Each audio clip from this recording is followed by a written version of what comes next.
નમો લોહે સૌહરિહંતાનમ નમો લોહે સૌદાનમ નમો લોહે સૌહાયર્યાન નમો લોહે સૌજાયાનમ નમો લોહે સૌત્રિકાવતી સાવનમ ઓમકાર બિંદુ સંયુક્ત નિત્યમ ધ્યાયંતિ યોગિન કામદમોક્ષનો શ્રી ઓંકારાય નમો નમઃ મંગળમ ભગવાન મંગળમ કુટુંબી મંગળમ કુંડાર્યો જૈન્દ્રમો સુમંગળમ નમઃ સમય સારાય સ્વાનુભૂત્યા ચકાસ્તે ચિત્તવાય ભવાય સર્વમાં કૃપાઓ નિર્ધની દાતા. નિયમસાર ભગવાન કુંકુંદાચાર્ય રચિત નિયમસાર તથા મુનિવર પદ્મપ્રમલધારી દેવ રચિત તાત્પર્ય વૃત્તિ ટીકા એનો સ્વાધ્યાય ચાલે છે. એમાં 13મી ગાથાની શરૂઆત આપણે કરી છે. 13મી ગાથા અને ગાથાનો અર્થ કયા છે અને ટીકાનો થોડોક ભાગ કર્યો છે. આજે સહેજ પુનરાવર્તન કરી અને ફરીથી ટીકા શરૂ કરીએ છીએ. જો ગાથા 11-12માં જ્ઞાન ઉપયોગની વાત આવી, જ્ઞાન ઉપયોગનું સ્વરૂપ જણાવ્યું. અહીંયા હવે દર્શન ઉપયોગનું સ્વરૂપ જણાવે છે. 13મી ગાથામાં દર્શન ઉપયોગની વાત છે. જેમ જ્ઞાન ઉપયોગની વાત હતી એવી રીતે દર્શન ઉપયોગની વાત છે. જ્ઞાન અને દર્શન એ મળી અને ભગવાન આત્માનું ચૈતન્યપણું છે. તો એવી ચેતનાના બે ભાગ દર્શન અને જ્ઞાન. હવે દર્શનમાં અહીંયા એક વિશેષતા એ લેવાની છે કે દર્શનનો અર્થ શ્રદ્ધા પણ થાય છે. એટલે જ્ઞાન ઉપયોગમાં તો સીધે સીધું સ્પષ્ટ આપણે સમજ્યા, જ્ઞાન ઉપયોગ અને એના પેટા વિભાગ બધા સમજ્યા. પણ અહીંયા શ્રદ્ધાની વાત પણ સાથે આવી જાય છે. દર્શન ઉપયોગમાં દર્શનનો અર્થ જે સામાન્ય અવલોકન કહીએ છીએ, સામાન્ય પ્રતિભાસ કહીએ છીએ એ, અને દર્શનનો બીજો અર્થ શ્રદ્ધા. તો અહીંયા બંનેને સાથે લેવામાં આવ્યા છે. એટલે જ્યાં જે અર્થ લાગુ પડતો હોય તે અર્થ સમજવાનો છે. એક આ મહત્વની વાત છે. બીજી વાત એ છે કે દર્શન ઉપયોગમાં જ્ઞાન ઉપયોગ કરતા જે ભાગ પાડવામાં આવ્યા છે એમાં થોડીક વિશેષતાઓ છે, થોડું જુદું છે. પણ બંને ઉપયોગ છે અને અહીંયા ઉપયોગ દર્શન ઉપયોગની સાથે શ્રદ્ધા પણ સાથે રહેલી છે. દર્શનની સાથે શ્રદ્ધા શા માટે લેવામાં આવી એનો વિસ્તાર તો ગુરુદેવના પ્રવચન દરમિયાન આપણને આવી જશે. એ પ્રવચનના લગભગ અંશો આપણે લેવાના છીએ, બધા જ અંશો. પણ છતાંય એક સાદી સમજ માટે કહું તો એમ કહેવાય કે આખી પ્રક્રિયા જાણવા દેખવાને આપણે બે ભાગ જાણવું દેખવું એમ ન કહીએ, પણ એ બંને મળીને આખું જે થાય છે તે એવી આખી પ્રક્રિયા કે જેમાં પહેલા સામાન્ય જાણવામાં આવે અને વિશેષતાથી એટલે ભેદ સહિત જાણવામાં આવે. એટલે જે સામાન્ય અવલોકન છે એ અવલોકન કંઈ વિપરીત નથી. એ અવલોકન સામાન્ય અવલોકન છે એ પણ જેમ છે તેમ જ છે, પણ એટલું જ કે એમાં ભેદ પાડીને નથી. એટલે કે જ્ઞાન કરતા એ દર્શન એ રીતે જુદું પડે છે. દર્શન છે એ પણ જેમ છે તેમ જ દર્શન છે. હવે જેમ છે તેમ દર્શન છે, પછીથી ભેદ પાડી અને જ્ઞાન થયું અને પછી એવી જ શ્રદ્ધા થઈ. તો સહેજ તર્ક દ્વારા સમજીએ તો એમ ખ્યાલમાં આવે છે કે આ આખી જે પ્રોસેસ થઈ એમાં જે શ્રદ્ધા થઈ તો એનું શ્રદ્ધાનું જો મૂળ શોધવું હોય તો મૂળ કોને કહેવાય? શ્રદ્ધાનું મૂળ દર્શન થાય. કેમ કે પહેલા એ સામાન્ય અવલોકન છે અને પછી ભેદ પાડીને વિશેષતાથી જ્ઞાન છે અને પછી આખી શ્રદ્ધા છે. તો આપણે એમ કહીએ કે છોડ છે તો છોડનું મૂળ છે, તો મૂળ છે તો પછી એમાંથી આખો છોડ થાય છે, થડ થાય છે અને વિકાસ થયો એટલે પાંદડા વગેરે થયા અને પછી એની શ્રદ્ધા કરવી હોય તો એમાં જે વિશેષતાથી જે થયું એ વિશેષતાથી થયું છે. એની પહેલા મૂળમાં તો શું પડ્યું છે? મૂળ જે છે એ ન હોય તો પછી શ્રદ્ધા થતી જ નથી. એટલે દર્શન અને શ્રદ્ધાને સાથે સમજવામાં આવે છે. એનું કારણ આ છે કે ખરેખર જોવા જઈએ તો શ્રદ્ધાનું મૂળ દર્શન છે અને જ્ઞાન છે એ તો ભેદ પાડીને વિશેષપણે જાણવું થયું છે. પણ જો દર્શન ન હોય તો શ્રદ્ધા ન હોય. જ્ઞાન એકલું હોતું નથી, દર્શન સહિત જ હોય છે. એટલે એ અપેક્ષાથી દર્શન શબ્દ છે એ બંને જગ્યાએ વપરાય છે. દર્શન એટલે સામાન્ય અવલોકન અને દર્શન એટલે શ્રદ્ધા. અને દર્શન એટલે સામાન્ય અવલોકન અને શ્રદ્ધા એ બંનેને અહીંયા સાથે પણ લેવામાં આવ્યા છે.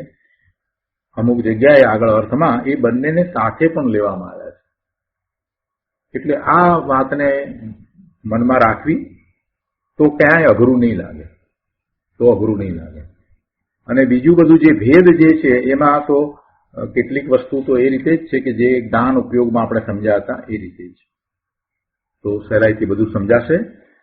અર્થને ફરીથી આપણે અહીંયા પુનરાવર્તન કરીએ તો અહીંયા એમ કહ્યું કે તેવી રીતે દર્શન ઉપયોગ સ્વભાવ અને વિભાવના ભેદથી બે પ્રકારનો છે.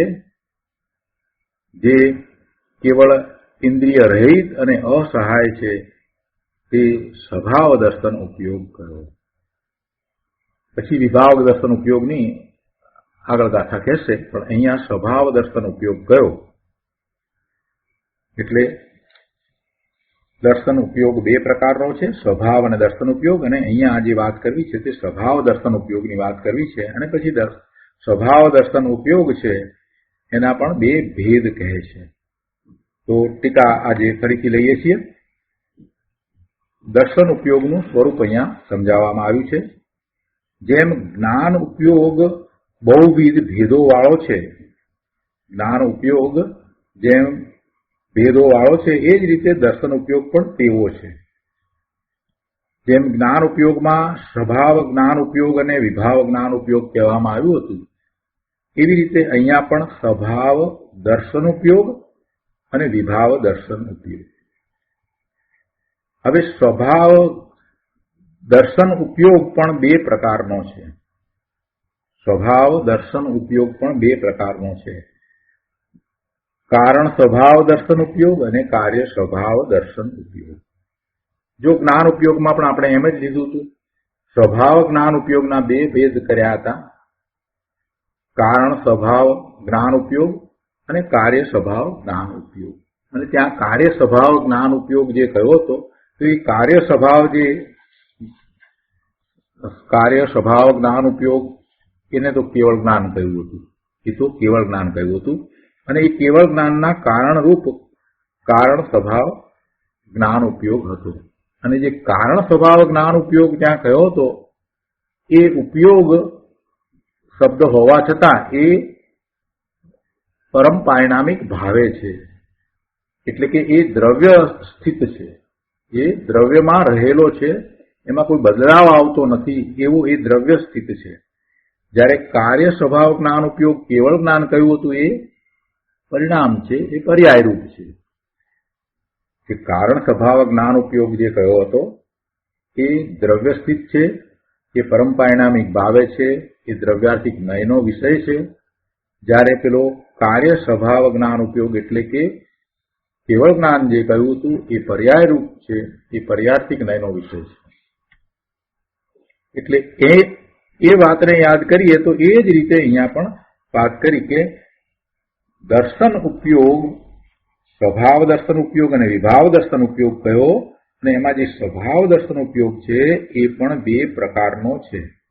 અને એમાં આ કારણ સ્વભાવ દર્શન ઉપયોગ, કારણ સ્વભાવ દર્શન ઉપયોગ કે જે અંદરમાં પડ્યો છે, જે પરમ પારિણામિક ભાવે છે, જે દ્રવ્યાર્થિક નયનો વિષય છે, એવો આ પણ કારણ સ્વભાવ દર્શન ઉપયોગ છે. અને પછી બીજું છે કાર્ય સ્વભાવ દર્શન ઉપયોગ. આપણે કેવળ જ્ઞાન લીધું હતું તો પછી કેવળ જ્ઞાનની સાથે કેવળ દર્શન પણ હોય છે. તો જે કેવળ દર્શન છે એનું જે કારણ છે તે આ કારણ સ્વભાવ દર્શન ઉપયોગ છે. અને કેવળ દર્શન કહો કે કાર્ય સ્વભાવ દર્શન ઉપયોગ કહો, બંને એક જ છે. હું ધારું છું કે અહીંયા સુધી તો કોઈ તકલીફ નથી, અહીંયા સુધી તો બધાને બધા બરાબર સ્પષ્ટ થયું છે.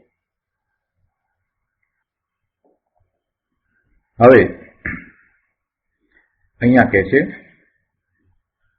કે ત્યાં કારણ દ્રષ્ટિ તો સદા પાવનરૂપ અને ઔદૈક આદિ ચાર વિભાવ સ્વભાવ પરમ ભાવોને અગોચર એવો સહજ પરમ પારિણામિક ભાવરૂપ જેનો સ્વભાવ છે, જે કારણ સમયસાર સ્વરૂપ છે, નિરાવરણ જેનો સ્વભાવ છે, જે નિજ સ્વભાવ સત્તા માત્ર છે, જે પરમ ચૈતન્ય સામાન્ય સ્વરૂપ છે, જે અકૃત્રિમ પરમ સ્વ સ્વરૂપમાં અવિચળ સ્થિતિમય શુદ્ધ ચારિત્ર સ્વરૂપ છે, જે નિત્ય શુદ્ધ નિરંજન જ્ઞાન સ્વરૂપ છે, અને જે સમસ્ત દુષ્ટ પાપો રૂપ વીર દુશ્મનોની સેનાની ધજાના નાશનું કારણ છે, એવા આત્માના ખરેખર સ્વરૂપ શ્રદ્ધાન માત્ર જ છે. અહીંયા શું કહ્યું? આ આત્માના બધા વિશેષણો મૂક્યા, બરાબર છે, અને એમ કહ્યું કે એવા આત્માના સ્વરૂપ શ્રદ્ધાન માત્ર જ છે. શું આત્માના સ્વરૂપ શ્રદ્ધાન માત્ર છે? આ કારણ દ્રષ્ટિ છે તે આખું એક પેરેગ્રાફમાં એક જ વાક્ય છે. કહેવામાં શું આવ્યું છે કે આ કારણ દ્રષ્ટિ છે એ તો કેવી છે તો કે સદા પાવનરૂપ અને ઔદૈક આદિ ચાર વિભાવ સ્વભાવ ભાવથી અગોચર છે એવો આ પરમ પારિણામિક ભાવ અને એવો આત્માના આ બધા વિશેષણો કયા? તો એમાં એમ કહ્યું કે જે આ કારણ દ્રષ્ટિ છે એ તો આત્માના ખરેખર સ્વરૂપ શ્રદ્ધાન માત્ર છે. કારણ દ્રષ્ટિને આત્માના સ્વરૂપ શ્રદ્ધાન માત્ર કહી. હવે જરાક અહીંયા સમજવાનું છે. અહીંયા કારણ દ્રષ્ટિ શબ્દ મૂક્યો. જો કારણ દ્રષ્ટિ શબ્દ અહીંયા મૂક્યો, શુક્રા કારણ દર્શનની જગ્યાએ કારણ દ્રષ્ટિ શબ્દ મૂક્યો? કેમ કે દ્રષ્ટિ લખી અને અહીંયા બંને વાત લેવી છે. દર્શન એટલે સામાન્ય અવલોકનની પણ વાત લેવી છે અને દર્શન એટલે શ્રદ્ધાની પણ વાત લેવી છે. એટલે અહીંયા એ દ્રષ્ટિ શબ્દ મૂકવામાં આવ્યો છે. મેં શરૂઆતમાં જ આ વાત તમને કરી કે બંને અર્થ એક સાથે પણ આવશે અને જુદી જુદી જગ્યાએ જુદો જુદો અર્થ પણ કરવાનો થશે. મુનિવરે અહીંયા દર્શનને બદલે દ્રષ્ટિ શબ્દ મૂક્યો છે તો અહીંયા બે વાત સાથે લેવી છે. સામાન્ય અવલોકન એટલે દર્શન અને શ્રદ્ધા એ બંનેને લેવી છે એટલે અહીંયા દ્રષ્ટિ શબ્દ મૂક્યો છે. હવે ફૂટનોટમાં જુઓ, અહીંયા કહે છે કે દ્રષ્ટિ એટલે દર્શન. દર્શન અથવા દ્રષ્ટિ એના બે અર્થ છે. સામાન્ય પ્રતિભાસ, પહેલો અર્થ છે સામાન્ય પ્રતિભાસ, જેને આપણે દર્શન કહીએ છીએ અને દરેક વખતે જ્ઞાનની સાથે એ પહેલા હોય જ છે. કોઈ પણ પદાર્થનું આપણે જ્ઞાન કરીએ ત્યારે પહેલા એનો સામાન્ય પ્રતિભાસ છે અને પછી વિશેષતાથી જાણવું છે એને જ્ઞાન કહીએ છીએ. એટલે દર્શન જ્ઞાન એ દર્શન જ્ઞાનના ઉપયોગ છે અને બંને સાથે હોય છે એવો આ સામાન્ય પ્રતિભાસ, એને પણ દર્શન અથવા દ્રષ્ટિ કહેવામાં આવે છે. અને બીજો અર્થ છે શ્રદ્ધા. દ્રષ્ટિ એટલે દર્શન અને દર્શન એટલે શ્રદ્ધા. તે દર્શન શબ્દના બે અર્થ કર્યા અને દર્શન શબ્દ હોય કે દ્રષ્ટિ શબ્દ હોય બંનેમાં બંને અર્થ સમાયા છે. કે છે અહીંયા કે જ્યાં જે અર્થ ઘટતો હોય એટલે કે જે અર્થ લાગુ પડતો હોય ત્યાં તે અર્થ સમજવો, બંને અર્થો ગર્ભિત હોય ત્યાં બંને સમજવા. બંને અર્થો પણ કોઈક જગ્યાએ બંને અર્થો પણ છે તો બંને લેવા, તો બંને અર્થને લેવા. જો શાંતિથી સમજીએ તો બધું સમજાય એવું જ છે. બંને અર્થ સાથે લાગુ પડે એવું પણ આમાં આવે છે. એટલે અહીંયા પહેલેથી જ વાત આપણને કરી દીધી છે. તો આ કારણ દ્રષ્ટિ કહ્યું એટલે ત્યાં આપણે કારણ દર્શન સ્વભાવ ઉપયોગ અથવા તો કારણ સ્વભાવ દર્શન ઉપયોગ એમ પણ કહીએ. અને ત્યાં શ્રદ્ધા પણ કહીએ. તો હવે આ કારણ સ્વભાવ દર્શન ઉપયોગ જે આત્મામાં હંમેશ માટે રહ્યો હોય, જે શક્તિ રૂપે પડ્યો હોય, જેમ જ્ઞાન ઉપયોગ માટે વાત કરી હતી, કારણ સ્વભાવ જ્ઞાન ઉપયોગ, તો એની જેમ જ જો આ કારણ સ્વભાવ દર્શન ઉપયોગ હોય તો એ આત્મામાં કાયમ હંમેશા હોય જ. બરાબર? તો જ એવા સામાન્ય પ્રતિભાસ થાય. પણ જો શ્રદ્ધાની અપેક્ષાથી જો એને લઈએ તો શું થાય? તો પછી એ કારણ જે શ્રદ્ધા જે છે એ પણ અંદરમાં હોવી જ જોઈએ. એ શ્રદ્ધા પણ અંદરમાં હોવી જ જોઈએ. શ્રદ્ધા જે બહારમાં પર્યાય રૂપ પ્રગટ થઈ એની વાત નહીં, પણ શ્રદ્ધા પણ અંદરમાં શક્તિ રૂપે હોવી જોઈએ. બરાબર છે? તો હવે જો તમે વાંચશો તો તમને ખ્યાલમાં આવશે કે અહીંયા જે કહ્યું કે ત્યાં કારણ દ્રષ્ટિ તો શું કહી કે આત્માના સ્વરૂપ શ્રદ્ધાન માત્ર જ છે. અર્થાત કારણ દ્રષ્ટિ તો ખરેખર શુદ્ધ આત્માની સ્વરૂપ શ્રદ્ધા માત્ર જ છે. બરાબર છે? વાત બેસી ગઈ? વચ્ચેના વિશેષણોને આપણે લઈએ છીએ, પછી એને સમજીએ છીએ એ બધું, પણ મૂળ પહેલું વાક્ય જે છે એને સરળતાપૂર્વક આ રીતે સમજવાનું છે. કારણ દ્રષ્ટિ ને દ્રષ્ટિમાં બંને અર્થને આપણે સમાવવા હોય તો એક અર્થ છે જે દર્શન તરીકે સામાન્ય પ્રતિભાસ લઈએ તો એને આપણે એમ કહીએ કે કારણ સ્વભાવ દર્શન ઉપયોગ, કે જે શક્તિ રૂપે અંદરમાં પડ્યું છે એટલે એને કારણ કહ્યું. જ્યારે કારણ મૂક્યું ત્યારે સમજી લેવાનું કે અંદર શક્તિ રૂપે પડેલું છે એટલે કારણ કહ્યું. એ કારણ સ્વભાવ જ્ઞાન ઉપયોગ હોય કે કારણ સ્વભાવ દર્શન ઉપયોગ હોય કે કારણ પરમાત્મા હોય કે કારણ નિયમ હોય, આ બધું જ્યારે કારણ તરીકે મૂક્યું છે ત્યારે એમ સમજવાનું કે એ અંદરમાં પડ્યું છે. બરાબર છે? અને કાર્ય તરીકે લેવામાં આવે ત્યારે એ પરિણમનની વાત કરી છે, એ પર્યાયની વાત કરી છે, એટલે એ પ્રગટ થાય છે. અને એ પ્રગટ થવા માટેનું જે પેલું કારણ છે તે અંદરમાં પડ્યું છે. એટલે સહેલું થઈ ગયું. તો જો આપણે દર્શન એટલે સામાન્ય પ્રતિભાસ તરીકે જો આને લઈએ, આ કારણ દ્રષ્ટિ મૂક્યું છે એનામાં બંને અર્થને સમાવવાના છે આપણે, તો વિચાર કરીએ કે કારણ દ્રષ્ટિ છે એને સામાન્ય પ્રતિભાસ તરીકે લઈએ તો આપણે એને એમ કહીએ કે એ કારણ સ્વભાવ દર્શન ઉપયોગ છે. બરાબર છે? અને એનું કાર્ય, એના પરિણામે શું થાય તો કે કાર્ય સ્વભાવ દર્શન ઉપયોગ પ્રગટ થાય. કાર્ય સ્વભાવ દર્શન ઉપયોગ કહો કે કેવળ દર્શન કહો. કેવળ જ્ઞાન અને કેવળ દર્શન જે કહીએ છીએ તો એમાં કેવળ દર્શન એટલે શું? એ પર્યાય છે. અને એ કારણ સ્વભાવ દર્શન ઉપયોગ અંદરમાં પડ્યો છે માટે એવું કાર્ય પ્રગટ થાય છે જેને આપણે કાર્ય સ્વભાવ દર્શન ઉપયોગ કહીએ છીએ. અને એ જ કેવળ દર્શન છે. જે આપણે કેવળ જ્ઞાન માટે સમજ્યા હતા એ જ રીતે અહીંયા કેવળ દર્શન માટે સમજવાનું છે. કેવળ દર્શન કેવળ જ્ઞાન બંને સાથે જ હોય છે. બરાબર છે? હવે જો આને શ્રદ્ધાની રીતે લઈએ, કારણ દ્રષ્ટિને જો શ્રદ્ધાની રીતે સમજીએ તો એ કારણ દ્રષ્ટિ છે એટલે કે અંદરમાં એ પડ્યું છે, એ શક્તિ રૂપે હોવું જોઈએ. તો એની વાતને સમજીએ તો એ પછી શું થાય કે એવી શ્રદ્ધા હોવી જોઈએ. તો એ શ્રદ્ધા કોની હોય? એ શ્રદ્ધા આત્માની જ હોય. એટલે અહીંયા એમ કહ્યું છે કે એવા આત્માના સ્વરૂપ શ્રદ્ધાન માત્ર જ એ કારણ દ્રષ્ટિ છે. એટલે કે શ્રદ્ધાની વાત કરીએ છીએ અહીંયા તો આત્માના ખરેખર સ્વરૂપ શ્રદ્ધાન માત્ર જ કારણ દ્રષ્ટિ છે. અર્થાત કારણ દ્રષ્ટિ તો ખરેખર શુદ્ધ આત્માની સ્વરૂપ શ્રદ્ધા માત્ર જ છે.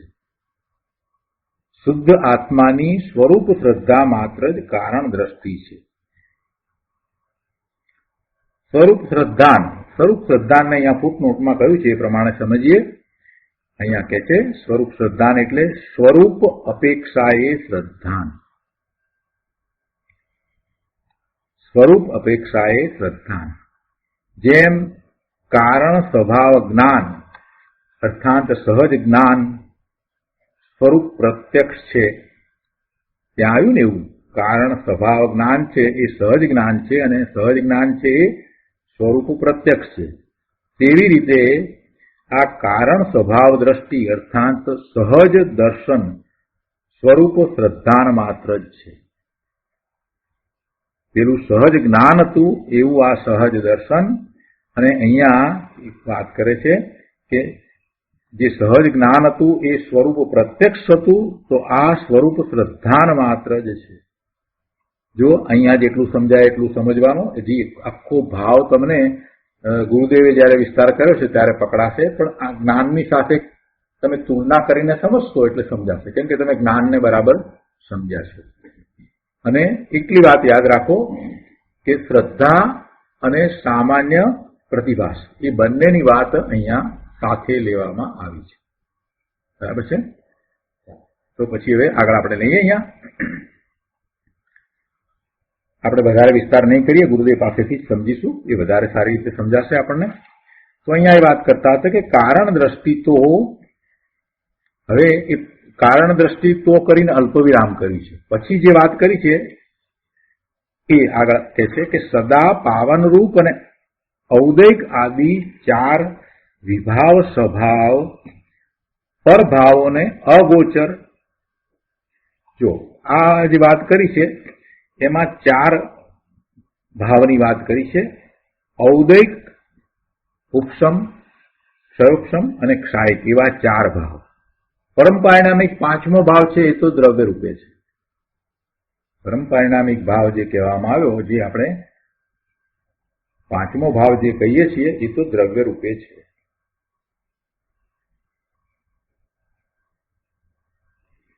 તો આ જે ચાર ભાવની વાત કરી છે એ ચાર ભાવ પર્યાય રૂપે છે, એ આપણે જાણીએ છીએ. ઔદૈક ભાવ, ક્ષયોક્ષમ ભાવ, ક્ષાયિક ભાવ, ઉપસમ ભાવ, આ જે ચારે ભાવો છે તે પર્યાય રૂપે છે, અને પરમ પારિણામિક ભાવ તે દ્રવ્ય રૂપે છે. તો આ ચાર ભાવ છે.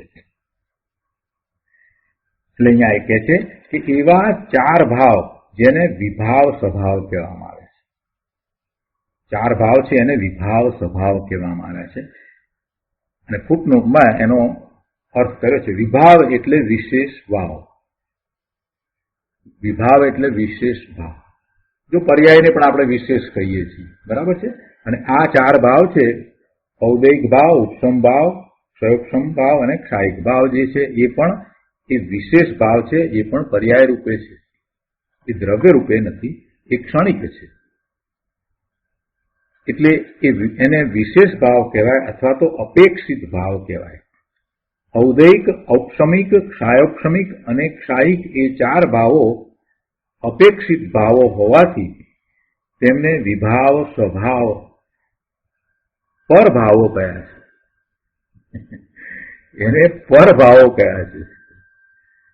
પર્યાય રૂપે છે ને, ક્ષણિક છે. અને એ ચાર ભાવમાં પણ જો જરાક થોડો વધારે વિચાર કરીએ તો ઔદૈક સિવાયના જે ત્રણ ભાવ છે ને, ઔપસમિક, ક્ષયોપસમિક અને ક્ષાયિક ભાવ, એ તો નિર્મળ પરિણામ રૂપે હોય એટલે મોક્ષ માર્ગ રૂપ છે. એ તો મોક્ષ માર્ગ રૂપ છે, એ સમયસારમાં આપણે સમજ્યા છીએ. અને જે ઔદૈક ભાવ છે એ તો સામે કર્મના ઉદય જે આવ્યા છે એનું લક્ષ કરતા થતો ભાવ છે, અને એ તો શુભ કે અશુભ ભાવ છે, એ તો બંધનું કારણ છે. પણ ચારેય ભાવ છે તો પર્યાય. ચારેય ભાવ છે એ પર્યાય છે, અને એને પરભાવ કયા. જ્યારે પરમ પારિણામિક ભાવ છે એ સ્વભાવ છે, એ દ્રવ્યરૂપ છે, એ ત્રિકાળ એક સરખો અંદરમાં રહેલો છે. તો કે છે અહીંયા કે આ જે ચાર ભાવ છે એ વિભાવ ભાવ છે. કારણ દ્રષ્ટિને પહેલા એમ કહ્યું કે એ શું છે એની વ્યાખ્યા કરી આપણે, અને એમાં એ આત્માના ખરેખર સ્વરૂપ શ્રદ્ધાન માત્ર છે એ વાત કરી છે. પણ એમાં વચ્ચે જે બીજું બધું જે ઉમેર્યું છે એને આપણે અત્યારે સમજી રહ્યા છીએ. એ તો સદા પાવન રૂપ, અને એ પાવન રૂપ જે છે એ કઈ રીતે લાગુ પડે છે એ આપણે લઈએ છીએ. કે પાવન રૂપ અને આ ચાર પ્રકારના જે વિભાવ ભાવ કયા એ ભાવો એ પરભાવો ને અગોચર એવો સહજ પરમ પારિણામિક ભાવરૂપ જેનો સ્વભાવ છે. હવે આ પરમ પારિણામિક ભાવરૂપ જેનો સ્વભાવ છે એ કોણ છે? એ આત્મા છે. તો આ અહીંયા શું દર્શાવ્યું કે આ ચાર ભાવો એ પરભાવ છે અને એનાથી જુદો પરમ પારિણામિક ભાવ છે. અને એ પરમ પારિણામિક ભાવ જે છે એનાથી જુદો છે એટલું જ નહીં, પણ એ આ ચાર ભાવોમાં આવતો નથી, એટલે કે આ ચાર ભાવો દ્વારા પકડાતો નથી.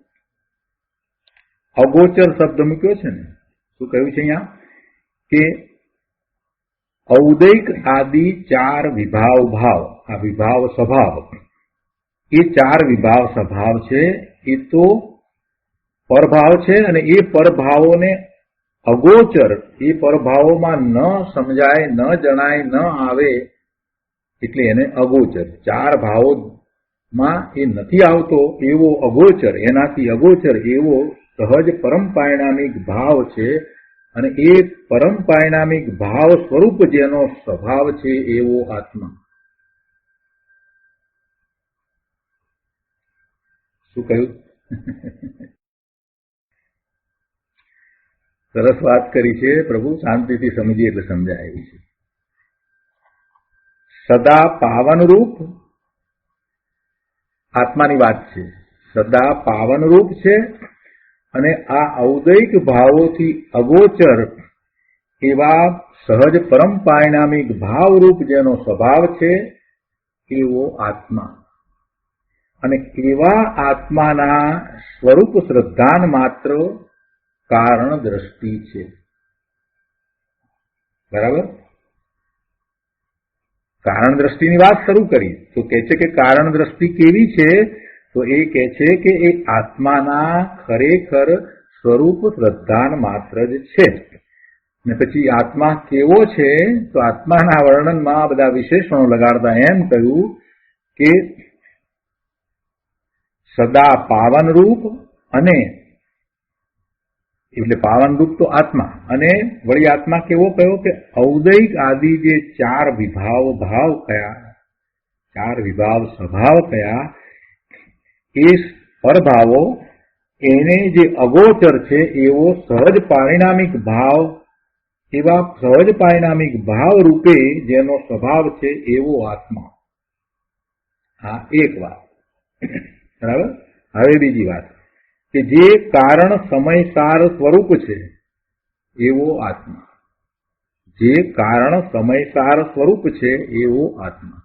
આત્માને આપણે કારણ સમયસાર તો કહીએ છીએ, બરાબર છે, એ તો સમજ્યા છીએ. પછી કહે છે કે નિરાવરણ જેનો સ્વભાવ છે, જે નિજ સ્વભાવ સત્તા માત્ર છે, જો એના સ્વભાવને કોઈ આવરણ નથી, નિરાવરણ જેનો સ્વભાવ છે. આત્માનો સ્વભાવનો વિચાર કરીએ તો એને આવરણ નથી. આવરણ ક્યાં છે? આવરણ પર્યાયમાં છે. આવરણ બધા પર્યાયમાં, એ બધા ક્ષણિક. એ આવરણોનો સ્થિતિબંધ હોય એટલો સમય એ આવરણ રહે ને પછી આવરણો ચાલ્યા જાય. એટલે કે કર્મની પ્રકૃતિઓ જે છે, એ કર્મના બંધ જે છે, એ બધા આપણે અપેક્ષાથી આવરણ કહીએ. જ્ઞાનાવરણીય કર્મ એટલે આવરણ શબ્દ છે ને, દર્શનાવરણીય, એ બધા આવરણો જે છે એ બધું બહારમાં રહે. અહીંયા તો સ્વભાવ, સ્વભાવ કોને કારણે છે? અંદરમાં જે શક્તિ રૂપે જે પડ્યું છે, ગુણ રૂપે જે પડ્યું છે, જે શાશ્વત છે, જે ત્રિકાળ છે, એ સ્વભાવ. તો એવા સ્વભાવ ઉપર કોઈ આવરણ નથી, ક્યારેય કોઈ આવરણ નથી પ્રભુ. ત્રણ કાળમાં એની ઉપર આવરણ ક્યારેય હતું નહીં, હોય નહીં અને હશે પણ નહીં. ત્રિકાળ એ તો નિરાવરણ છે. હું ભગવાન આત્મા અનંત ગુણોનો પિંડ છું ને મારા અનંત ગુણ નિરાવરણ છે, મારી અનંત શક્તિઓ નિરાવરણ છે. એને કોઈ રોકી શકે નહીં, કોઈ એને આવરી ન શકે એવું મારું શુદ્ધ સ્વરૂપ ભૂતકાળમાં હતું, વર્તમાનમાં છે અને ભવિષ્યમાં પણ રહેશે. આ ધ્રુવ છે, આ નિરાવરણ છે, એ ધ્રુવ છે. કોણ છે આ ધ્રુવ? હું પોતે ભગવાન આત્મા. સમજાય છે? તો તો આત્માની આ વાત ચાલે છે કે એવો એ નિરાવરણ જેનો સ્વભાવ છે, અને આગળ કહે છે કે જે નિજ સ્વભાવ સત્તા માત્ર છે, નિજ સ્વભાવ સત્તા માત્ર છે. પોતાનામાં જેવા ગુણો છે એવો જ એનો સ્વભાવ, એ એની સત્તા. પણ બીજાનામાં જે ગુણ છે એવી સ્વભાવ રૂપ એની સત્તા નથી. પોતાનામાં ચૈતન્ય છે તો એ ચૈતન્ય એની સત્તા છે, પણ પૂતગળની અંદર મૂર્તિકપણું છે તો એ મૂર્તિકપણું એની સત્તા નથી. નિજ સ્વભાવ સત્તા માત્ર. જો નિજ શબ્દ મૂક્યો છે, નિજ સ્વભાવ, પોતાનો જે સ્વભાવ છે એ એની સત્તા, પણ બીજા દ્રવ્યની અંદર રહેલા ગુણને કારણે એ જે એનો સ્વભાવ છે એવી સત્તા આત્માની નથી. આત્મામાં અનંત ગુણ છે, તે છતાંય આત્મા ધારે તો જડપણે પરિણમી શકે એમ નથી. એ એની સત્તામાં આવતું નથી કે એ જડપણે પરિણમે. એ મૂર્તિકપણે પરિણમે એવું એની સત્તામાં નથી. એની સત્તામાં શું છે કે એનામાં જે ગુણ રહ્યા છે એને કારણે જે સ્વભાવ છે એ એનો નિજ સ્વભાવ, એવી એની સત્તા છે. ચેતન ભગવાન આત્મા એ ચૈતન્યપણું એની સત્તામાં છે, અનંત આનંદ એની સત્તામાં છે, અનંત સ્વચ્છતા એની સત્તામાં છે, એની અનંત નિર્મળતા એની સત્તામાં છે. પણ મૂર્તિકપણું એની સત્તામાં નથી. સમજાય છે? શાંતિથી સમજવા જેવું છે. જો આપણે એક એક શબ્દને બરાબર સમજીએ તો આપણને પોતાના સ્વરૂપનું મહાત્મા આવે. અને અત્યારે હવે આપણું એ લેવલ આવી ગયું છે. સમયસારનો સ્વાધ્યાય કર્યો છે, 47 શક્તિઓને બરાબર સમજ્યા છીએ. એની પહેલા પણ બીજા શાસ્ત્રોનો અભ્યાસ કર્યો છે, એટલે હવે આ બધું બરાબર સૂક્ષ્મપણે સમજવું જોઈએ. પ્રભુ નિરાવરણ સમજાયું, અને આ નિજ સ્વભાવ સત્તા માત્ર છે. આત્માની વાત ચાલે છે. આવો આત્મા, બરાબર. હજી આગળ પણ કહે છે કે જે પરમ ચૈતન્ય સામાન્ય સ્વરૂપ છે. પરમ ચૈતન્ય સામાન્ય સ્વરૂપ છે. ચૈતન્ય તો છે, ચૈતન્યપણું તો છે, જ્ઞાન દર્શન રૂપ છે. જ્ઞાન કર્યા જ કરે છે, જ્ઞાન એવું તો છે જ. પણ અહીંયા પરમ ચૈતન્ય સામાન્ય સ્વરૂપ છે એમ કહીને એમ સમજાવવું છે કે કઈ પરના જ્ઞાન કરવા વાળો નથી. એ પોતે પોતાનામાં રહેલો પોતાનું જ્ઞાન કરવા વાળો છે. પરમ પોતે પૂર્ણ પવિત્ર શુદ્ધ છે. એના જ્ઞાનમય જ પોતે વિલસી રહ્યો છે. એવો પરમ ચૈતન્ય સામાન્ય સ્વરૂપ છે. વળી પણ કહે છે કે જે અકૃત્રિમ એટલે કે જે કરવામાં નથી આવેલું એવું જે છે, જે અકૃત્રિમ પરમ સ્વસ્વરૂપમાં અવિચળ સ્થિતિમય શુદ્ધ ચારિત્ર સ્વરૂપ છે. જે અકૃત્રિમ પરમ સ્વસ્વરૂપમાં, પોતાનું સ્વરૂપ તો અકૃત્રિમ જ છે, એમાં કોઈએ કાંઈ કર્યું છે એમ છે જ નહીં.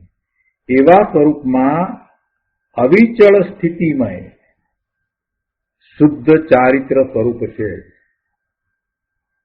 એ ચારિત્ર જે છે એ પોતાનામાં પડેલું છે. શુદ્ધ ચારિત્ર, એને ચારિત્ર કહ્યું છે. જે ક્યારેય બદલાતું નથી એવું એ ચારિત્ર પોતાની શુદ્ધ દશા, પોતે શુદ્ધ દશાપણે પરિણમે છે, એ ચારિત્ર છે.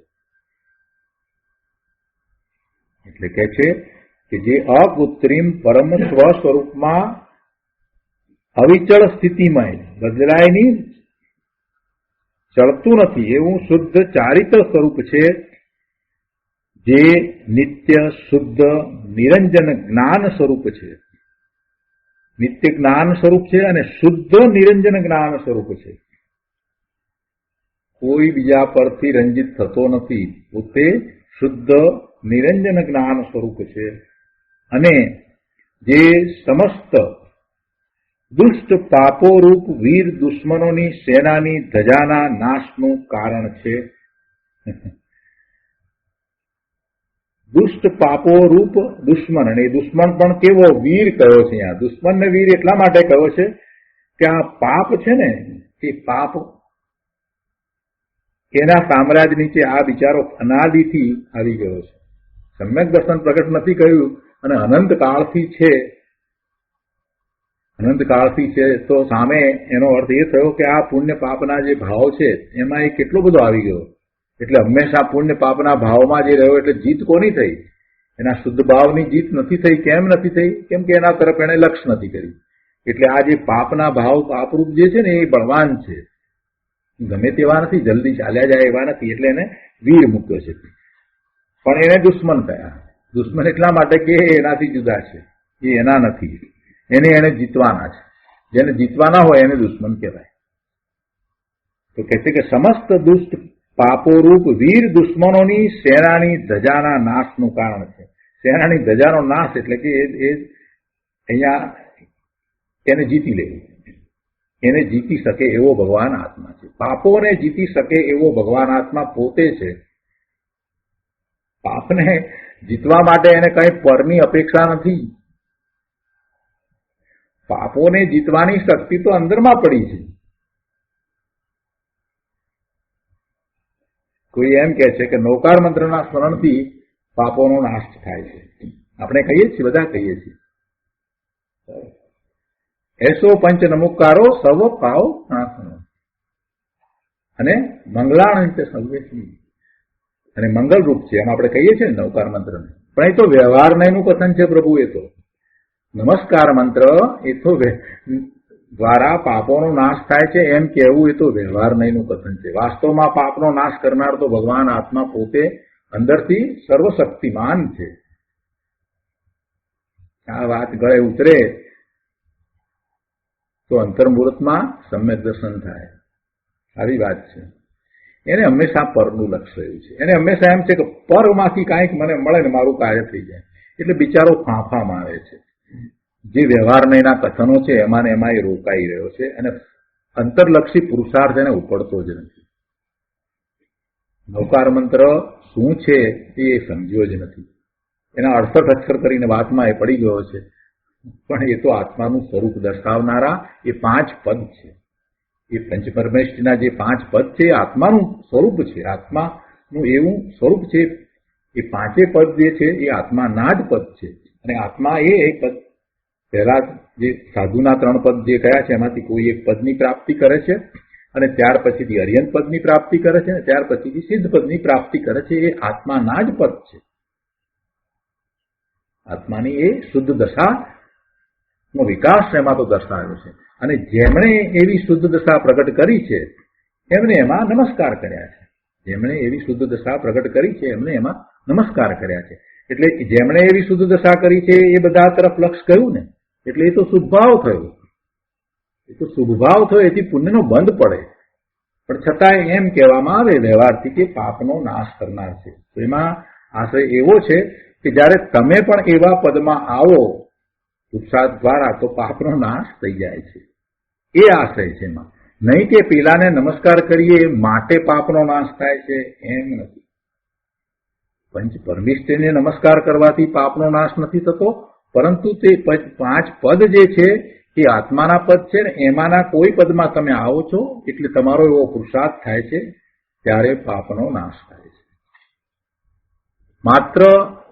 માત્ર એ 5 પદમાં રહેલા જે આત્માઓ છે એમને ભાવપૂર્વક નમસ્કાર કરવાથી તો પુણ્યનો બંધ પડે છે, નથી તો પુણ્યનો બંધ પડે છે. અને એ મંગલકારી છે. કેમ મંગલકારી છે? કે કેમ કે એ આત્માનું પૂર્ણ શુદ્ધ સ્વરૂપ છે. સિદ્ધની વાત કરી, અર્યંતની વાત કરી એટલે. અને એ જ મંગલ છે. જગતમાં મંગલ શું છે? આત્માનું શુદ્ધ સ્વરૂપ છે, તે જ મંગલ છે. નમસ્કાર મંત્રનો આવો અર્થ છે પ્રભુ. તો અહીંયા તો આપણે વાત અહીં એ કરતા હતા કે જે સમસ્ત દુષ્ટ પાપોરૂપ વીર દુશ્મનની સેનાની ધજાના નાશનું કારણ છે એવા આત્માના, હવે આ આત્મા વિશે બધી વાત કરી, એવા આત્માના ખરેખર સ્વરૂપ શ્રદ્ધાન માત્ર જ છે. શું છે? તો કે કારણ દ્રષ્ટિ. કારણ દ્રષ્ટિ એ રીતે છે. હવે આગળ બીજી વાત કરે છે કે કારણ દ્રષ્ટિની વાત કરી, હવે કાર્ય દ્રષ્ટિ. જો શરૂઆતમાં જ કહ્યું ને, કારણ સ્વભાવ દર્શન ઉપયોગ અને કાર્ય સ્વભાવ દર્શન ઉપયોગ. તો આ કારણ સ્વભાવ દર્શન ઉપયોગની વાત કરી તો એની અંદર શ્રદ્ધાને પણ સાથે લીધી, એટલે અહીંયા દ્રષ્ટિ શબ્દ મૂકી અને એ દર્શન એટલે સામાન્ય પ્રતિભાસ અને દર્શન એટલે શ્રદ્ધા, એ બંને ભાવ એમાં સમાવી દીધા. એટલે શબ્દમાં અહીંયા દ્રષ્ટિ શબ્દનો ઉપયોગ કરવામાં આવ્યો છે. હવે એ કારણ દ્રષ્ટિની તો વાત થઈ. હવે કાર્ય સ્વભાવ દર્શન ઉપયોગ. આ કારણ સ્વભાવ દર્શન ઉપયોગ જે છે એ તો આત્મામાં પડ્યું છે, એ તો અંદરમાં રહેલું છે, એ કારણ છે. અને એ શ્રદ્ધાની વાત કરી એ પણ અંદરમાં પડેલું છે. આ કાર્ય સ્વભાવ દર્શન ઉપયોગ જે છે એ તો પર્યાય રૂપ છે. એ પર્યાય રૂપ છે અને એમાં જ્યારે દ્રષ્ટિ શબ્દો લગાડીને વાત કરીએ તો કારણ દ્રષ્ટિ હતી એવી રીતે આ કાર્ય દ્રષ્ટિ થશે. બરાબર છે? કાર્ય સ્વભાવ દર્શન ઉપયોગ એને બદલે આપણે બંનેને સાથે લેવા છે. સામાન્ય પ્રતિભાસ અને શ્રદ્ધા બંનેને સાથે લેવા છે. તો આપણે દ્રષ્ટિ શબ્દ મૂકીએ તો એ શું થશે? કાર્ય દ્રષ્ટિ. તો હવે કાર્ય દ્રષ્ટિની વાત છે. તો હવે કહે છે કે બીજી કાર્ય દ્રષ્ટિ દર્શનાવરણીય જ્ઞાનાવરણીય આદિ ઘાતી કર્મોના ક્ષયથી ઉત્પન્ન થાય છે. અહીંયા દર્શનાવરણીય જ્ઞાનાવરણીય આદિ ઘાતી કર્મોના ક્ષયથી ઉત્પન્ન થાય છે એમ કહ્યું. એટલે શું અર્થ થયો? શ્રદ્ધાનો અર્થ થયો. શ્રદ્ધાની વાત આવી ને. જો શ્રદ્ધા ક્યારે ઉત્પન્ન થાય છે, કઈ રીતે ઉત્પન્ન થાય છે? સાચી સમ્યક શ્રદ્ધા જે ઉત્પન્ન થાય છે પર્યાયમાં પૂર્ણ શુદ્ધ શ્રદ્ધા, સમ્યક શ્રદ્ધા, એ ક્યારે ઉત્પન્ન થાય? ઘાતી કર્મોનો ક્ષય થાય છે ત્યારે જે શ્રદ્ધા થઈ છે. બરાબર છે? એની વાત અહીંયા શ્રદ્ધા રૂપે લઈએ તો બધા જે ઘાતી કર્મોનો નાશ થાય, ક્ષય થાય ત્યારે થાય ને. શ્રદ્ધાની વાત લઈએ તો બરાબર ને. પણ માત્ર દર્શનની વાત લઈએ તો એમાં દર્શનાવરણીય કર્મ એક જ આવે. પણ અહીંયા બધા લીધા છે. અહીંયા બધા લીધા ને, ચારે ચાર લીધા. દર્શનાવરણીય જ્ઞાનાવરણીય આદિ ઘાતી કર્મો, એટલે ચારે ઘાતી કર્મો, મોહનીય અને અંતરાય, એ ચારે ઘાતી કર્મોનો ક્ષય થાય ત્યારે કાર્યદ્રષ્ટિ ઉત્પન્ન થાય. અને એ જ કાર્યદ્રષ્ટિ જે ઉત્પન્ન થઈ છે એ જ પૂર્ણપણે ખીલી નીકળેલ એક દર્શન ઉપયોગ છે. એટલે કે કેવળ દર્શન છે, અને કેવળ દર્શન છે અને એવી જ કેવળ શ્રદ્ધા પણ છે. બંને અંદર આવે છે. જો કેવળ જ્ઞાન કહ્યું, બરાબર ને, કેવળ જ્ઞાન થયું ત્યારે પણ ચારે ઘાતી કર્મોનો ક્ષય થયો હતો. એટલું એમ નહોતું કે જ્ઞાનાવરણીયનો ક્ષય, એમ નહોતું લીધું. ત્યારે પણ ચારે ઘાતી કર્મનો ક્ષય થયા પછી કેવળ જ્ઞાન થયું. અને એવી જ રીતે આ કેવળ દર્શનનો વિચાર કરીએ અને એની સાથે રહેલી એવી જ કેવળ શ્રદ્ધા, તો એ પણ ચારે ઘાતી કર્મોનો ક્ષય થાય ત્યારે જ થાય. એટલે કાર્ય દ્રષ્ટિ દર્શનાવરણીય, જ્ઞાનાવરણીય, મોહનીય અને અંતરાય એવા ચારે ઘાતી કર્મોના ક્ષયથી ઉત્પન્ન થાય. જો અહીંયા ક્ષયથી છે, ઉપશમની વાત નથી હવે અહીંયા, કેમ કે આ તો પૂર્ણ દશાની વાત છે. ત્યાં જ્ઞાનમાં આપણે કેવળ જ્ઞાન સમજ્યા હતા, તો હવે અહીંયા કેવળ દર્શન અને કેવળ દર્શનમાં કેવળ શ્રદ્ધા આવી ગઈ, એવી દશાની વાત છે. એટલે પૂર્ણ દશાની વાત છે. અને પૂર્ણ દશા જે પ્રગટ થાય છે એમાં તો પછી સામે કર્મની પ્રકૃતિઓનો ક્ષય હોય છે. એટલે આ તો 13મા ગુણસ્થાનની વાત છે. 12મે ગુણસ્થાને બધા જ કસાયો અભાવ થાય છે અને 4 ઘાતી કર્મનો ક્ષય થતા 13મો ગુણસ્થાન પ્રગટ થાય છે, એની આ વાત કરી છે. બરાબર છે? તો હવે આગળ લઈએ. આ ક્ષાયિક જીવને, ક્ષાયિક જીવ કોને કહ્યો? જેના પરિણામ ક્ષાયિક થયા છે તે. એટલે કે જેને કર્મની પ્રકૃતિઓનો ક્ષય થયો છે એ ક્ષાયિક, એને જ કેવળ નામ થાય ને. ઉપસમ, ક્ષયોપસમ, ઉપસમ, ક્ષયોપસમ અને ક્ષય, એમાંથી જયારે ક્ષય થાય ત્યારે પૂર્ણપણે કર્મની પ્રકૃતિઓનો નાશ થાય છે. પણ કર્મની પ્રકૃતિઓનો નાશ થાય માટે જીવને એવી દશા થાય છે એમ નથી. એની એવી દશા થાય છે તો સામે જીવ કર્મની પ્રકૃતિઓનો પૂર્ણપણે નાશ થાય, ક્ષય થઈ જાય છે. એ કર્મને રજકણો છૂટા પડી જાય છે, એ કર્મરૂપ અવસ્થામાં રહેતા જ નથી. તો એવા જે ભાવે થયા છે એ જીવને ક્ષાયિક જીવ કયા. દરેક શબ્દનું કેટલું બધું મહત્વ છે. તોડી તોડીને મૂક્યા છે શબ્દ પ્રભુ. આવી અદભુત ટીકા, આવી અદભુત ટીકા અને આવું અદભુત શાસ્ત્ર, અને એમાં પાછા ગુરુદેવ સમજાવે પછી તો શું વાત છે. અહીંયા કહે છે કે આ ક્ષાયિક જીવને જેણે સકળ વિમળ એટલે સર્વથા નિર્મળ કેવળ જ્ઞાન વડે 3 ભુવનને જાણ્યા છે, નિજ આત્માથી ઉત્પન્ન થતા પરમ વિતરાગ સુખ અમૃતનો જે સમુદ્ર છે, જે યથાખ્યાત નામના કાર્ય શુદ્ધ ચારિત્ર સ્વરૂપ છે, જે સાદી અનંત અમૂર્ત અતિન્દ્રિય સ્વભાવ વાળા શુદ્ધ સદભૂત વ્યવહાર નયાત્મક છે, અને જે ત્રિલોકના ભવ્યજનોને પ્રત્યક્ષ વંદના યોગ્ય છે, એવા તીર્થંકર પરમદેવને કેવળ જ્ઞાનની માફક આ કાર્ય દ્રષ્ટિ પણ યુગપદ લોકાલોકમાં વ્યાપનારી છે. એક જ વાક્ય છે, વધારે નથી. અહીંયા તીર્થંકર ભગવાન ને આ કાર્ય દ્રષ્ટિ પ્રગટ થાય છે એમ કહ્યું.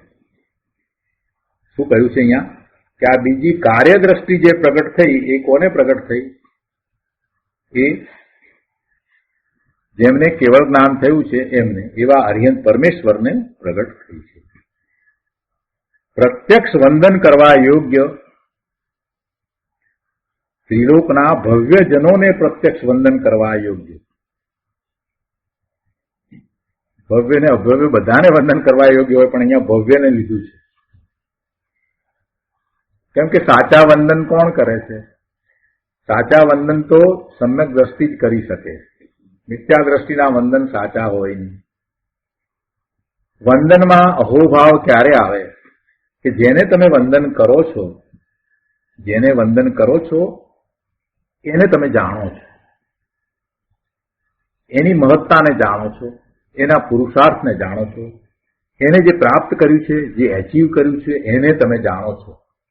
તો તમને એમની સાચી ઓળખ થઈ છે, એટલે એમના પ્રત્યે અહોભાવ આવે તો તમે એને વંદન કરો તો તમારા વંદન સાચા કહેવાય. પણ તમે જેને જાણતા જ નથી એને તમે વંદન કરો એ સાચા વંદન થતા જ નથી. સમ્યક દ્રષ્ટિના વંદન, સમ્યક દ્રષ્ટિની પૂજા, સમ્યક દ્રષ્ટિની ભક્તિ એ જ સાચી ભક્તિ છે. મિથ્યા દ્રષ્ટિના એ વંદન પૂજા જે છે એમાં કાંઈ ભલીવાર નથી. કેમ કે એ તો જાણતો જ નથી, પ્રભુના પુરુષાર્થને જાણતો નથી. તે વંદન શું કરશે? એ ભીખ માગશે, બીજું કાંઈ કરશે નહીં. અમને આ આપો તે આપો એવી વાત કરશે, બીજું કાંઈ નહીં કરે. કે પ્રભુના પુરુષાર્થને તો જાણતો નથી. પ્રભુના પુરુષાર્થને કોણ જાણે? કે પ્રભુએ જેવો પુરુષાર્થ કર્યો એવો પુરુષાર્થ એણે કર્યો હોય અને પોતાનું સ્વરૂપ સમજાયું હોય તો પ્રભુના સ્વરૂપને સમજે. એટલે સમ્યક દર્શન જેને થયું છે એને એવો પુરુષાર્થ થયો છે, સ્વરૂપની સન્મુખતાનો પુરુષાર્થ થયો છે. એટલે એને ખ્યાલ આવે છે કે સ્વરૂપની પ્રાપ્તિ કેટલી અઘરી છે. અને સ્વરૂપને વિશે લીનતા કરવી તો એનાથી ઘણી અઘરી છે. અને સ્વરૂપને વિશે સ્થિર થઈ જવું એ તો અતિ અતિ અતિ અતિ દુર્લભ છે. તો તીર્થંકર ભગવાન, કેવડી ભગવાન તો પોતાના સ્વરૂપને વિશે સ્થિર થઈ ગયા છે. એટલે એને સમજાય છે કે પ્રભુનો પુરુષાર્થ કેવો છે. એટલે એને પ્રભુ પ્રત્યે અહોભાવ એવો આવે છે. બીજી વાત કે પોતે જયારે સમ્યક દર્શન પ્રગટ કરે છે તો અંશે પોતાના સ્વરૂપનો અનુભવ થાય છે.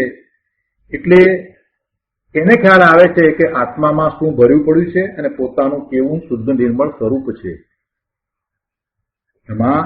અને અંશે ખ્યાલ આવે છે, પણ અંશે ખ્યાલ આવે છે તો એ ઉપરથી એને એ પણ સમજાઈ જાય છે કે જો આ અંશે આટલું બધું છે તો જે પૂર્ણ પ્રગટ થયું હશે એ કેવું હશે. પૂર્ણ પ્રગટ થયું હશે એ કેવું હશે એ કોને ખ્યાલ આવે? જે અંશે અનુભવે એને.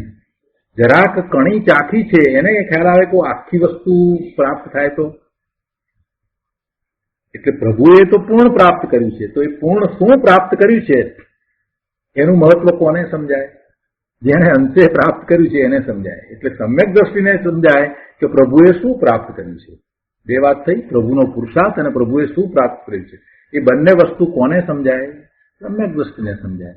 એટલે સાચા પૂજા ભક્તિ પ્રભુ પ્રત્યેના કોના હોય? સમ્યક દ્રષ્ટિના હોય, મિથ્યા દ્રષ્ટિના હોય જ નહીં. બરાબર છે? તો જે સમ્યક દ્રષ્ટિ થઈ શકે એવો છે એ ભવ્ય. એટલે ભવ્ય અહીંયા લખ્યું છે. અભવ્ય કેમ ના લખ્યું? કેમ કે અભવ્ય છે એ માહિતી રૂપે ભલે ગમે તેટલું જ્ઞાન કરે પણ પોતે જ્ઞાન ભાવે પરિણમી શકતો જ નથી, સમ્યક દર્શન પ્રગટ કરી શકતો જ નથી. એટલે તો એ અભવ્ય છે. એટલે અહીંયા ભવ્ય મૂક્યું છે. એક એક શબ્દનું કારણ સમજવું. ત્રણેય લોકના ભવ્યજનોને પ્રત્યક્ષ વંદન કરવા યોગ્ય છે એવા તીર્થંકર દેવને, તીર્થંકર પરમદેવને કેવળ જ્ઞાનની માફક કેવળ દર્શન એટલે કે આ કાર્ય દ્રષ્ટિ પણ યુગપદ લોકાલોકમાં વ્યાપનારી છે. એમને આ દર્શન પ્રગટ થયું છે અને એ દર્શન પ્રગટ થયું છે તો દર્શન કોનું છે? દર્શન કોનું છે? તો લોકાલોકનું દર્શન છે. એટલે એમ લોકાલોકમાં વ્યાપનારી છે. લોકાલોકની શ્રદ્ધા છે ને લોકાલોકનું દર્શન છે. કોને? તીર્થંકર પરમેશ્વરને. જેમ કેવળ જ્ઞાન છે એવી રીતે આ કેવળ દર્શન છે. એટલે એમાં એમ કહ્યું યુગપદ એક સાથે લોકાલોકનું દર્શન કરે ને એની એવી શ્રદ્ધા કરનાર આ કાર્ય દ્રષ્ટિ તીર્થંકર ભગવાનને પ્રગટ થઈ છે કે જે તીર્થંકર ભગવાન ભવ્યજનો દ્વારા પ્રત્યક્ષ વંદના યોગ્ય છે.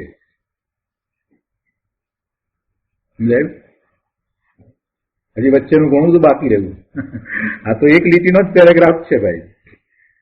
આખી ટીકામાં આખો પેરેગ્રાફ જે છે આ પણ એક લીટીનો છે. આની પહેલાનો જે આખો પેરેગ્રાફ હતો એ પણ એક લીટીનો જ હતો અને એની પહેલા પણ એક લીટી હતી. એટલે 3 જ લીટી લખી છે. પ્રભુ પણ બ્રહ્માંડના ભાવ એમાં ભરી દીધા છે. એવી વાત છે. એની વરની શું વાત કરવી? તો શું વાત છે આપણી અહીંયા કે કારણ દ્રષ્ટિ અને કાર્ય દ્રષ્ટિ.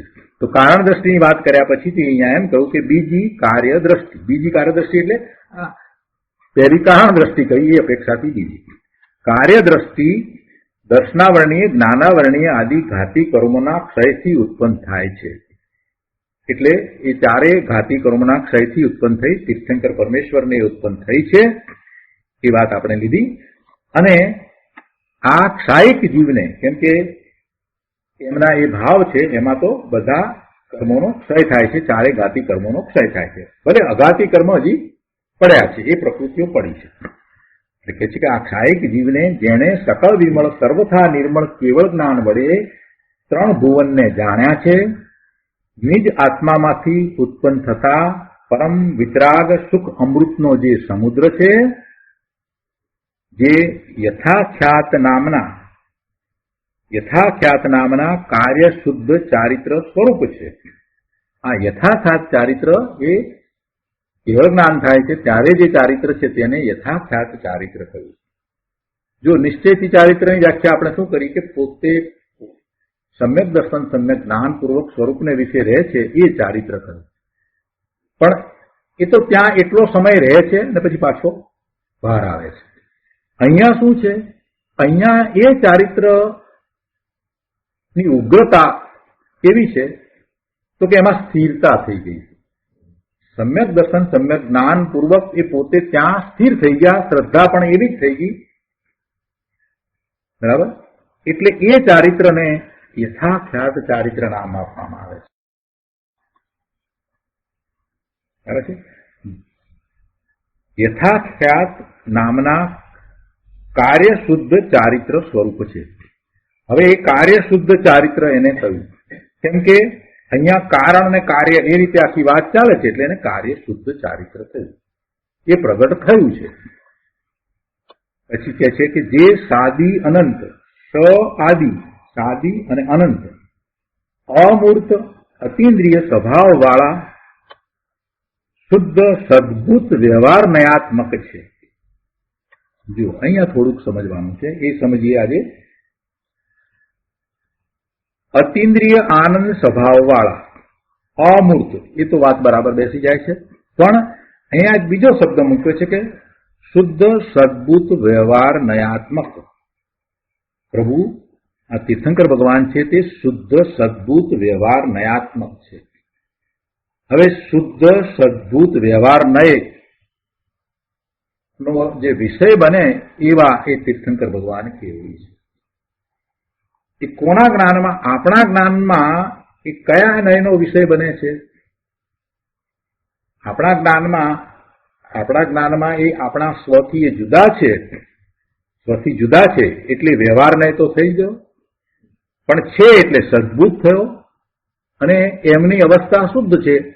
એ પ્રમાણે જોઈએ તો શુદ્ધ સદભૂત વ્યવહાર નયના વિષય રૂપ આપણા જ્ઞાનમાં તીર્થંકર ભગવાન છે. એટલે એમને એમ કહ્યું કે શુદ્ધ સદભૂત વ્યવહાર નયાત્મક છે. આપણા જ્ઞાનમાં એટલે દરેકના જ્ઞાનમાં પ્રભુ સ્વથી જુદા પર તો કહીએ છીએ, પણ પર એટલું નહીં. એમાં વધારે જો વિસ્તાર કરીએ તો પર એટલું નથી, પણ પર છે છતાં પણ એ પર કહીએ એટલે વ્યવહાર નયનો વિષય થયો. પણ એ વ્યવહાર નયનો વિષય કેવો છે? સદભૂત વ્યવહાર નયનો વિષય છે કે જે છે. અને પ્રભુના સ્વરૂપ નો વિચાર કરીએ તો શુદ્ધ સદભૂત વ્યવહાર નયના વિષય રૂપ આપણા જ્ઞાનમાં એ છે, સૌના જ્ઞાનમાં એ છે. એટલે એમને એમ કહી દીધું કે શુદ્ધ સદભૂત વ્યવહાર નયાત્મક છે. અતિન્દ્રિય સ્વભાવવાળા શુદ્ધ સદભૂત વ્યવહાર નયાત્મક છે. જો એનો અહીંયા અર્થ સમજાયો છે એ આપણે લઈએ છીએ કે તીર્થંકર પરમદેવ શુદ્ધ સદભૂત વ્યવહાર નય સ્વરૂપ છે.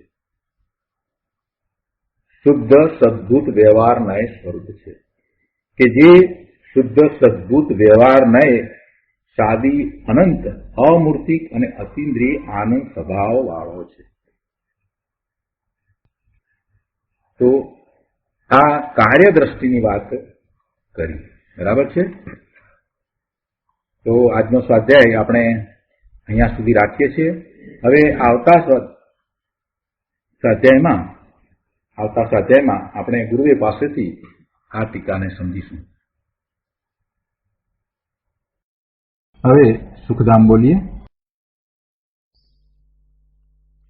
સુખધામ